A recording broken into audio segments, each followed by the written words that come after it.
La oración de Anita casi fue todo lo que tengo escrito en las hojas.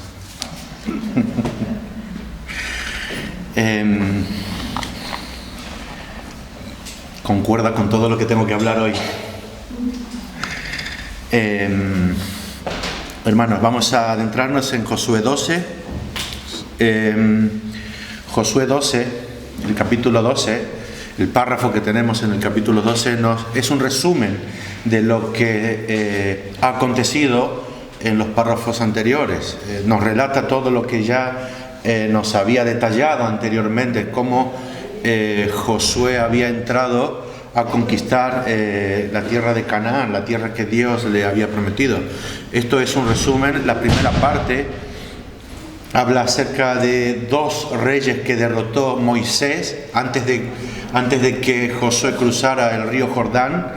Esos dos reyes uno era Sehón, rey de los amorreos, que habitaba en Hesbón, ¿sí? Está en el versículo 2, y en el versículo 4 se nos dice que el segundo rey es Og, rey de Basán, el cual habitaba en Astarot y en Edrei. Estos son los reyes que derrotó Moisés con el pueblo de Israel antes de que el pueblo cruzara el río Jordán, ¿vale? Luego Moisés muere, no llega a cruzar él a la tierra prometida, pero sí que lo hace Josué. Y los siguientes reyes que nos detalla el capítulo 12 son los reyes que hemos venido estudiando y cómo lo ha derrotado Josué con el pueblo de Israel. La conquista de Josué la podemos resumir en 4 puntos, ya que este es un pasaje que resume todo lo que hicieron desde que entraron. Entonces yo lo que hice fue resumir en 4 puntos todo lo que he venido predicando en los capítulos anteriores. La primera, según lo que nos habla, es la preparación para la conquista. Josué con el pueblo de Israel se preparan para entrar a la tierra de Canaán, ¿vale? La generación anterior había muerto toda en el desierto a causa de la desconfianza que había tenido en Dios, ¿vale? Entonces ahora Josué con el pueblo se preparan para la conquista. Este es la primera sección o el primer encabezado, para que lo tengamos en cuenta. Luego el segundo es la conquista del centro, donde se encuentra Jericó y Ai. Ellos entran a la tierra de Canaán y lo primero que se encuentran es Jericó y Ai. Este es el centro de la tierra que ellos iban a conquistar. Entonces ellos comienzan por allí. Luego la conquista de los reinos del sur, ¿vale? Y como cuarto encabezado, la conquista de los reinos del norte. En la preparación, que es toda la parte principal del libro, podemos ver que Dios es el que habla a Josué y le da ánimo, y les hace promesa y les da mandamientos. Dios se acerca a Josué y le da ánimos. Esto lo podéis ver en el capítulo 1, donde él le dice: Josué, Josué, mi siervo Moisés ha muerto, levántate, yo te entregaré todo lo que pisaren las plantas de vuestros pies. ¿De acuerdo? Le da ánimo a José, Dios se acerca a él y le hace promesa: todo lo que pisen las plantas de vuestros pies, yo os entregaré, ¿vale? Pero le da mandamientos, le dicen que no se aparte de la ley de Dios. Ellos tenían que seguir a Dios, tenían que ser obedientes y tenían que estar atentos a los mandamientos que les había dejado con Moisés. Y había muchos mandamientos allí, de los cuales ellos ya habían dejado algunos mientras andaban por el desierto. Ya no festejaban la Pascua y tampoco se habían circuncidado. Ya habían dejado de lado algunas cosas que Dios había mandado. Pero en esta preparación es cuando ellos van a ponerse en sintonía con la voluntad de Dios. Entonces vemos la obediencia de Josué y el pueblo de Israel. Ellos se circuncidan, todos los hombres, y luego celebran la Pascua. Y esto es algo que vamos a ir viendo. Esto vamos a ir viendo a medida que vayamos avanzando en todos los pasajes. que nos enseña Josué, vamos a ir viendo este tipo de cosas. La obediencia del pueblo, la obediencia de Josué, ¿sí? Vemos también cómo desobedece el pueblo. Vamos a ver, por un lado ellos son obedientes, pero otra vez ellos caen. Esto es algo que se repite. Cuando ellos entran a conquistar el centro, Jericó y Ai, vemos allí que Acán coge cosas que no tendrías que haber cogido por pura deseo pecaminoso, esa ambición de tener cosas que Dios le había prohibido. Coge un manto, coge oro, y ese pecado le es imputado a todo el pueblo por lo que había hecho Acán. Entonces vemos cómo el pueblo cae en desobediencia. Luego el pueblo encuentra el pecado y se santifica el pueblo. Pero son cosas que vamos a ir viendo. El pueblo obedece, el pueblo desobedece, el pueblo recibe castigo, el pueblo se arrepiente, son temas que vamos a ir viendo. El pueblo es santificado, ellos oran, Dios tiene misericordia de los que Él quiere tener misericordia, y Dios castiga a sus enemigos con milagros, a veces con milagros que son increíbles a nuestros ojos. Estos son factores son episodios que se repiten cada vez que el pueblo vemos que va a conquistar algunos reinos, tanto el del centro como el del sur y luego el del norte. Lo que quiero que tengáis en cuenta es que Israel, que es el pueblo escogido, ¿sí?, es un pueblo pecador.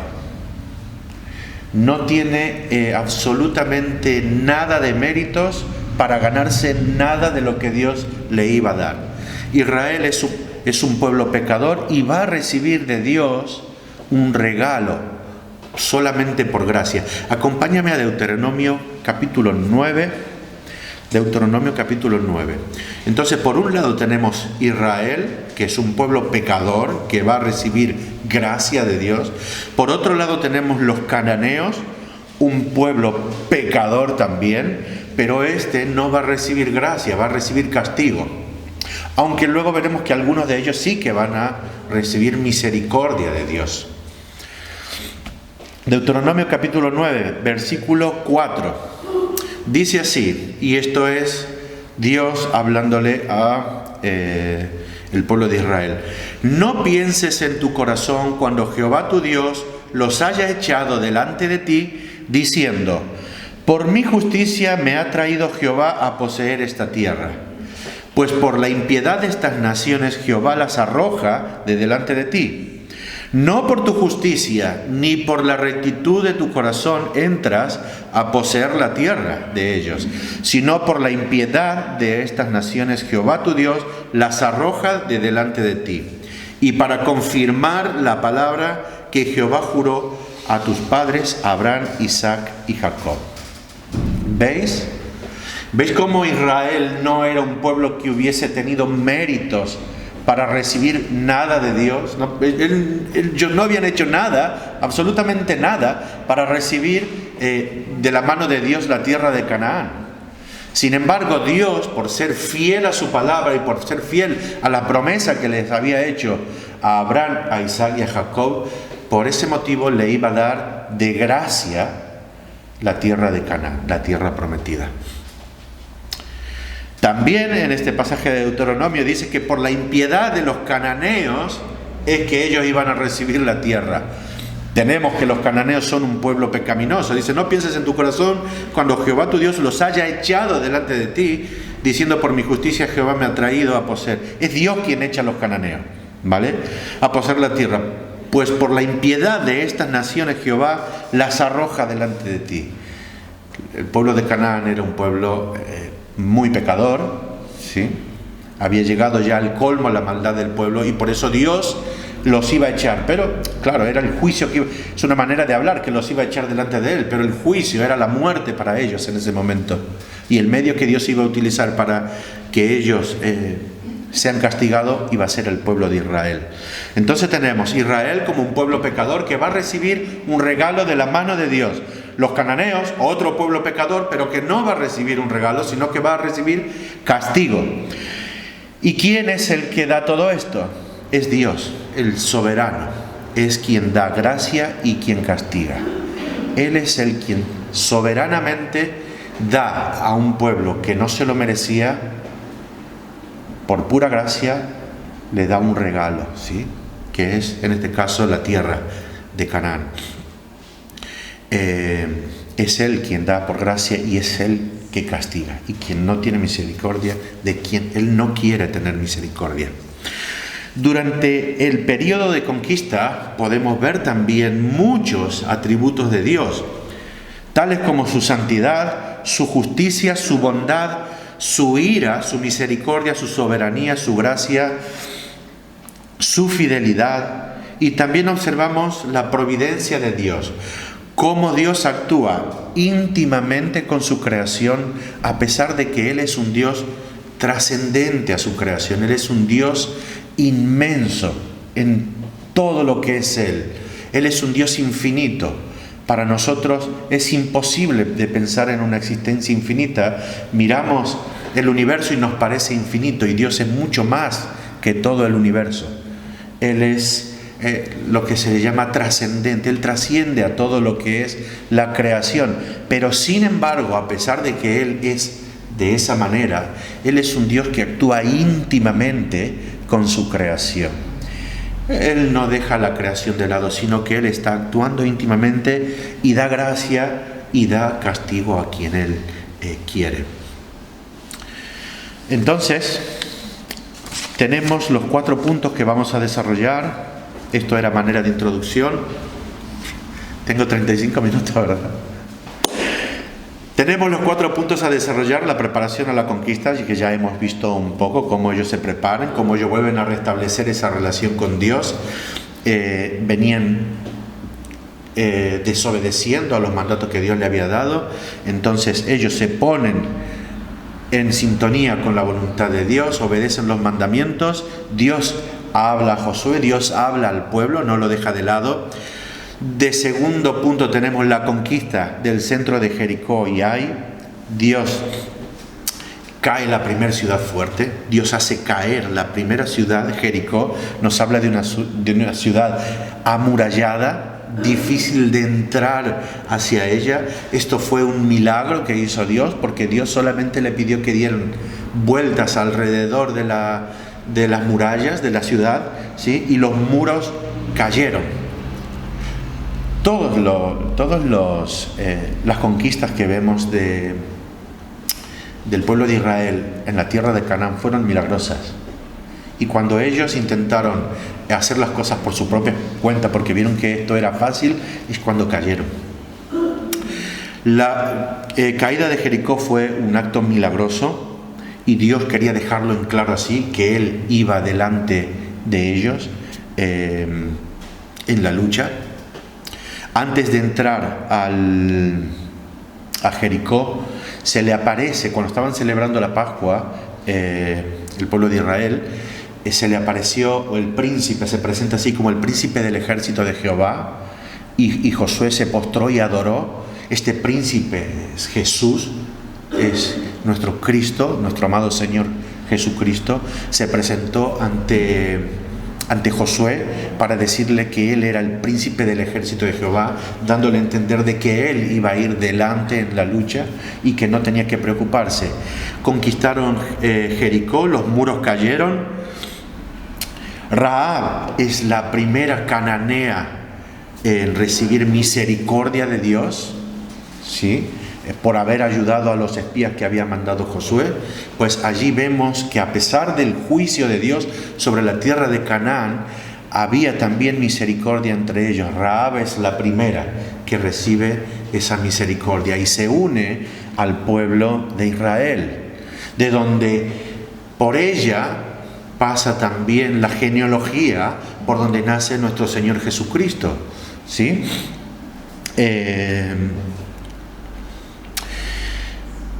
Después de haber conquistado Jericó, tienen que conquistar Ai, un pueblo llamado Ruinas. Era un pueblo que era ruinas. En realidad no se veía un pueblo muy preparado, pero ellos se confiaron y no consultaron a Dios. Pensaron más bien, pensaron en una estrategia que a ellos les parecía muy buena. Entonces dijeron, bueno, vamos a mandar solo un poco de gente, no vamos a cansar a todo el pueblo, vamos a mandar un poco. Hicieron esto, y por no haber consultado a Dios, murieron 36 personas de los que ellos habían mandado, y salieron huyendo delante de un pueblo pequeñito. Perdieron esa batalla. Entonces Josué entra en confusión, ¿sí? Porque no sabía qué había pasado. Lo que se veía fácil de ganar, ellos lo pierden. Y ahí es cuando Dios le revela que había un pecado entre el pueblo por lo que Acán había hecho. Acán había cogido cosas para él por codicia, y ese pecado le es imputado al pueblo. Caen 36 soldados ante Ai, y Acán es descubierto, ¿sí? Es juzgado y es sentenciado. Muere él con su familia, son apedreados y luego son quemados. El pueblo luego es santificado, Dios los manda a santificarse. Luego Josué derrota a Ai, ¿vale? Edifica un altar y lee ante todo el pueblo las leyes de Dios. Es la manera de volver a entrar en armonía con Dios, de volver a poner en sintonía al pueblo con la voluntad de Dios. Allí también estuvo Dios obrando para derrotar a Ai. Como tercer encabezado tenemos la conquista de los reinos del sur. Josué y los príncipes de Israel no consultan a Dios cuando vienen los Gabaonitas a decirles que ellos eran un pueblo muy lejano y que venían a buscar paz con ellos. El error fue no consultar a Dios de esa situación, y ellos volvieron a caer. ¿Veis cómo el pueblo está en obediencia, en desobediencia, luego son castigados y van pasando repetidamente por unas situaciones que se vuelven a repetir? Muchas de estas cosas nos suelen pasar a nosotros. Hay un dicho que dice el hombre tropieza 2 veces con la misma piedra o algo así, ¿verdad?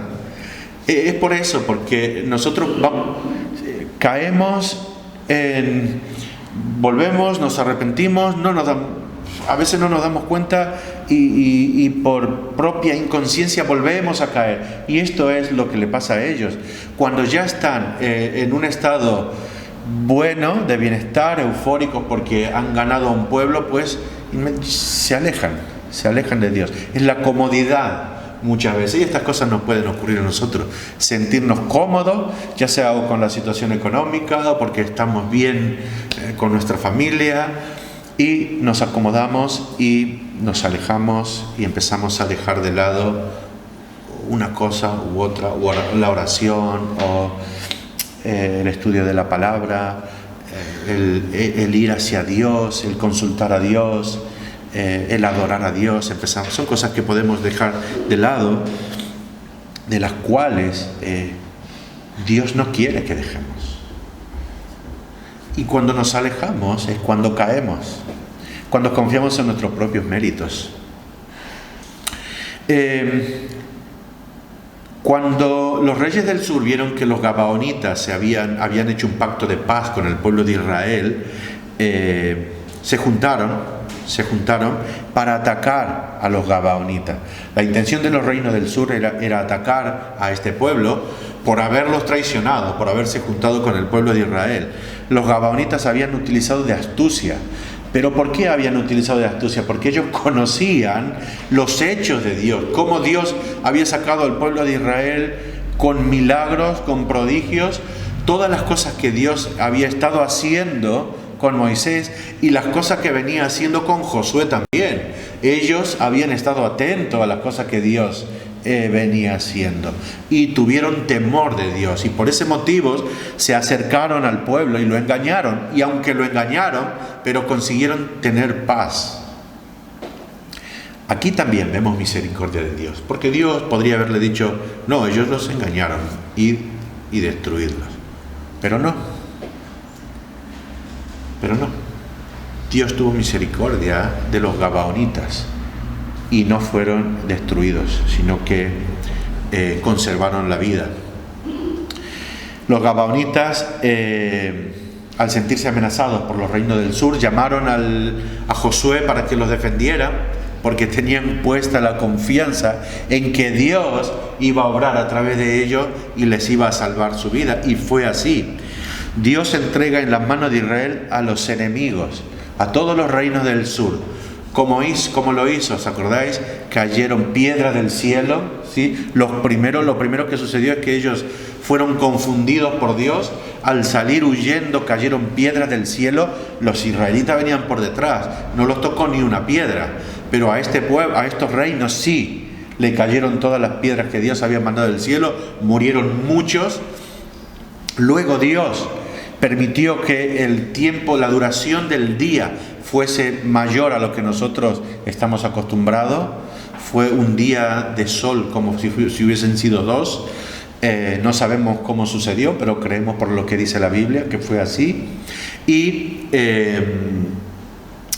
en ese periodo el pueblo de Israel pudo matar a sus enemigos porque tuvo más tiempo de día, pudo perseguir a sus enemigos hasta donde ellos se fueron, ¿sí?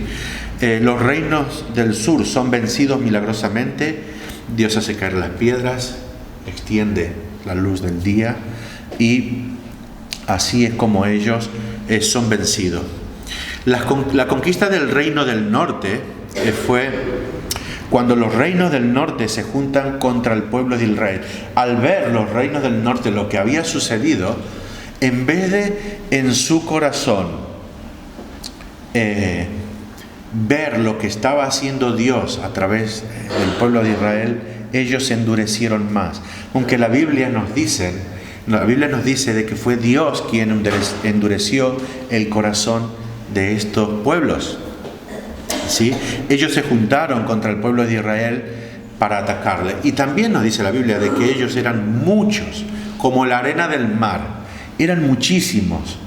Y también se nos dice de que ellos estaban bien preparados, con caballos y con carros de guerra. Cosas que el pueblo de Israel no tenía. Pero el pueblo de Israel tenía a Dios, quien luchaba delante de ellos y el que vencía a todos sus enemigos.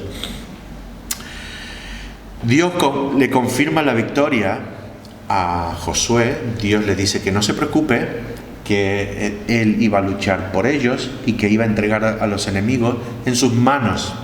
Y le da mandamientos también. Le dice, desjarretarás, le cortarás los tendones a los caballos para no utilizarlos. Era para que luego el pueblo de Israel no los utilizara como armas. Y quemarás todos sus carros en fuego. Porque el riesgo era de que el pueblo de Israel luego cogiera todo esto y se sintiera armado y se sintiera poderoso y dejara a Dios de lado. Pero los mandamientos de Dios eran claros y les dijo que dejara a los caballos inservibles para la guerra y que quemaran los carros de fuego.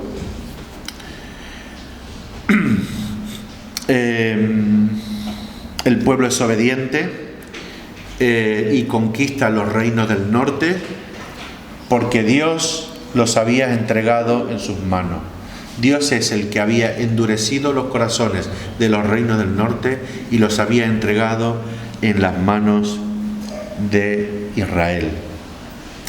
Así conquistó Israel toda la tierra y así es como Dios los entregó en las manos de Israel, de su pueblo, y como se lo había prometido, porque así es como Dios se lo había prometido. Dios había sido fiel a su palabra cuando le había prometido a Abraham, a Isaac y a Jacob, a Moisés y a Josué que les iba a entregar la tierra. Y aquí vemos cómo Dios cumple su palabra. ¿Sí? El hecho es que Dios entregaba la tierra esta al pueblo de Israel por pura gracia, pero escuchad lo que dice Levítico 25:23. La tierra no se venderá a perpetuidad. Aunque ellos poseyeran la tierra y ellos en algún momento podían venderla, ¿vale? Dice que la tierra no se venderá a perpetuidad. Cuando se vendía la tierra, ellos tenían que recuperarla. No es como algo que nosotros vendemos hoy. Vendemos un teléfono, vendemos un ordenador y nos olvidamos de él porque ya está, lo hemos vendido. Pues la tierra no se vendía en perpetuidad. Levítico 25:23. La tierra no se venderá a perpetuidad, porque la tierra mía es. Pues vosotros forasteros y extranjeros sois para conmigo. La tierra no se venderá a perpetuidad, porque la tierra mía es. Pues vosotros forasteros y extranjeros sois para conmigo. Si Dios le entregaba la tierra y Dios usaba a Israel como medio para castigar al pueblo que Él ya había decidido castigar por sus pecados. Hay algo que nos debemos tener en claro, y que Dios no es un caprichoso que Él va diciendo a este sí, a este no. Todos merecen ser castigados por Dios. Por eso comencé diciendo que Israel era un pueblo pecador y también merecía el castigo de Dios. Pero Dios tuvo misericordia, y no fue gratuita la misericordia que tuvo con el pueblo de Israel. Cristo pagó en la cruz por el castigo que ellos se merecían, y por eso tuvieron misericordia. Por eso tuvo Dios misericordia del pueblo de Israel, cosa que no la tuvo con el pueblo de Canaán, y les castigó. El hecho es de que ellos recibieron la tierra que Dios les había prometido, pero la tierra les seguía perteneciendo a Dios. ¿Lo entendéis? La tierra les seguía perteneciendo a Dios. Ellos podían vender, pero esa tierra se recuperaba al cabo de un tiempo, porque Dios había permitido la tierra a las tribus, y esto tenía que permanecer, la tierra. Luego, cuando fueron separadas, tenían que seguir permaneciendo la tierra a cada tribu como Él la había repartido, como ellos luego la reparten. ¿Sí? Por eso es que Dios les da como mandamiento esto, que la tierra no se puede vender en perpetuidad. En cada paso de este relato pudimos ver cómo todos los hechos apuntan al Evangelio. Quizás ahora no ha sido claro, pero cuando he predicado, cuando hice cada predicación, veíamos cómo cada párrafo que estudiábamos apuntaba al Evangelio, ¿sí? Cómo apuntaba a nuestro Señor Jesucristo. No, claro, no puedo hacer esto ahora porque es mucho, digamos, pero sí quiero que lo analicemos desde un ángulo diferente, o desde una perspectiva diferente. Yo no sé si vosotros habéis leído el libro de Vaughan Roberts, El Gran Panorama Divino. ¿Lo habéis leído? Es un libro precioso. Yo recomiendo que lo vendáis, si lo podéis comprar, y si lo podemos tener aquí en la librería. Es un libro precioso, nos abre el entendimiento con respecto al gran panorama del Evangelio en la Biblia, ¿sí? Cómo Dios va obrando a través de los tiempos según lo que es el reino de Dios. Y yo quiero que lo analicemos desde ese punto de vista, ¿sí? El reino de Dios, y vamos a analizarlo desde Adán y Eva. No voy a tardar mucho, esto va a ser corto, no me queda mucho tiempo, pero Dios cuando Dios creó su creación, y cuando Dios creó a Adán y Eva, el reino de Dios es Dios con el pueblo de Dios. El pueblo de Dios era Adán y Eva, ¿vale? Estaba en el lugar de Dios, que era el Edén, que es lo que Dios le había dado a Adán y Eva, con Dios. Entonces tenemos que el reino de Dios es el pueblo de Dios en el lugar de Dios, bajo la soberanía de Dios, que es el Rey. ¿Entendéis? Y ese es el diseño que Dios hizo originalmente como el reino de Dios. Y es el diseño perfecto. Lo que Vaughan le llama el prototipo del reino. El pueblo de Dios santo, un pueblo santo, obediente, que adora a Dios, en el lugar de Dios, un lugar santo, con el Rey que es Dios.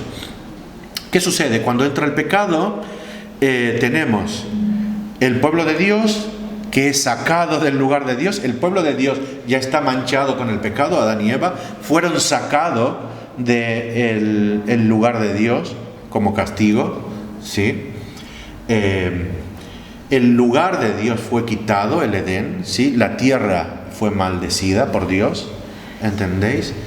Y Dios ya no es el rey de su pueblo porque el pueblo no le adora. ¿Entendéis? Quedó distorsionado lo que es el reino de Dios. El diseño original no estaba funcionando de la manera en la que Dios lo había diseñado. Y esas fueron las consecuencias del pecado. Luego Dios, como hemos visto, les promete a Abraham, a Isaac y a Jacob que iba a restaurar ese reino. Y en esa promesa está la restauración del reino con Israel, que es lo que vimos en Josué, cómo ellos conquistan la tierra. Entonces ya tenemos el lugar de Dios, que es Canaán, la tierra prometida, con el pueblo de Dios, que es el pueblo de Israel, ¿vale? Y Dios reinando allí en medio de ellos, ¿vale? Pero acompáñame a Hebreos 11, si puedes. Voy a leerlo rápidamente, porque en esta promesa también había una promesa mayor. Hebreos 11, podemos verlo. Dice: por la fe Abraham, siendo llamado, obedeció. El capítulo 11, versículo 8, 9 y 10, y vamos a saltar al 16. Y dice así: por la fe Abraham, siendo llamado, obedeció para salir al lugar que había de recibir como herencia. Y salió sin saber a dónde iba. Por la fe habitó como extranjero en la tierra prometida, como en tierra ajena, morando en tiendas con Isaac y Jacob, coherederos de la misma promesa, porque esperaba la ciudad que tiene fundamentos, cuyo arquitecto y constructor es Dios. Vamos a saltar al versículo 16. Pero anhelaban una mejor, esto es celestial, por lo cual Dios no se avergüenza de llamarse Dios de ellos, porque les ha preparado una ciudad. Hermanos, la promesa para Abraham era de que su descendencia iba a recibir la tierra prometida, pero la promesa mayor, y es en la que todas las naciones son bendecidas por él, es de que vamos a recibir una ciudad celestial. En la tierra de Canaán se cumple la promesa de que el pueblo, la descendencia de él, iba a recibir la tierra prometida, pero como hemos visto, se cumple, porque Dios es fiel, pero no se cumple el reino como Dios lo había diseñado. El pueblo sigue siendo un pueblo pecador, el pueblo sigue desobedeciendo a Dios, la tierra sigue siendo, aunque es una tierra que Dios dice que fluye leche y miel, y creemos que es así, porque ellos lo corroboraron que era así, pero sigue siendo una tierra maldita por Dios. ¿Entendéis? ¿Por qué no se cumple allí? Porque Dios tenía un propósito mayor, y es a donde nosotros también miramos. Ahora, no se cumple allí porque todo esto apuntaba a Cristo. En Cristo tenemos el pueblo de Dios. Él representa al pueblo de Dios y Él se hizo hombre. Él es el pueblo de Dios. En Él habita la plenitud de la deidad. Él es el lugar de Dios y en Él está Dios como Rey. Él es nuestro Rey. Él es el Rey. ¿Lo entendéis? En Él se cumple el reino de Dios. Cuando Juan comenzó predicando y bautizando, él decía: arrepentíos porque el reino de Dios se ha acercado. Y esto no lo dijo solo Juan, lo dijo también Jesús. El reino de Dios se ha acercado. Es Cristo, el reino de Dios. El pueblo de Dios en el lugar de Dios, con Dios como Rey. Él cumplió como pueblo todo lo que los pueblos no pudieron cumplir. Donde cayó Adán, Él no cayó. Donde cayó Abraham, donde cayó Isaac, donde cayó Jacob, donde cayó Moisés, donde cayó todo el pueblo de Israel, donde pecó Josué con todo el pueblo de Israel, Él no cayó. Él cumplió. Como pueblo de Dios, Él cumplió. ¿Entendéis? Él es el templo de Dios. Él dijo: destruid este templo y en 3 días lo levantaré, refiriéndose a su cuerpo, porque en Él habita la plenitud de la deidad. Él es el lugar de Dios. ¿Entendéis? Entonces en Él se cumple lo que vemos que en todos los otros lugares no se cumplía.